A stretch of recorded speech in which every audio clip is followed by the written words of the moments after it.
আসসালামু আলাইকুম প্রিয় দর্শক, আজকে যে জিনিসটা দেখাবো ধান ক্ষেত্রে দেখছেন ওইখানে একটি প্রস্তুতি চলছে, সেটা হলো আলোক ফাঁদ। এই আলোক ফাঁদের মাধ্যমে আমরা আপনাদের দেখানোর চেষ্টা করব এই ধান ক্ষেতে কি কি পোকার আক্রমণ আছে এবং কোন কোন পোকা আছে, উপকারী এবং অপকারী দুই পোকা আজকে আমরা এই ভিডিওর মাধ্যমে আপনাদেরকে দেখানোর চেষ্টা করব যে এই ধান ক্ষেতে কি কি পোকা থাকতে পারে। সেইটা দেখছেন এখানে নিয়ে আসা, এইটা হলো আলোক ফাঁদ। এইখানে এই ধান খেতে যতগুলো পোকা রয়েছে, উপকারী এবং অপকারী, সব পোকা এখানে আসবে এবং আমরা শনাক্ত করব যে কোন পোকাটা উপকারী কোন পোকাটা অপকারী। ঠিক আছে, ধন্যবাদ।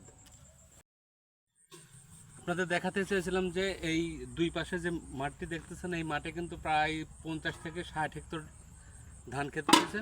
এই ধান ক্ষেত থেকে কি কি পোকা এই যে আমাদের এই ফাঁদটি ধরেছে, ফাঁদে আসবে দেখেন এখানে কোনো উপকারী কিংবা অপকারী কোনো পোকা আসেনি, শুধু মশা এসেছে।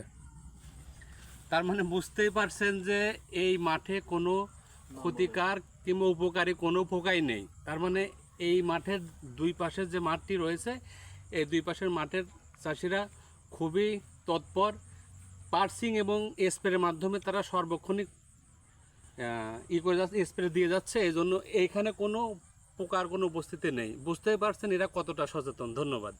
মাঠের নাম বললেন না?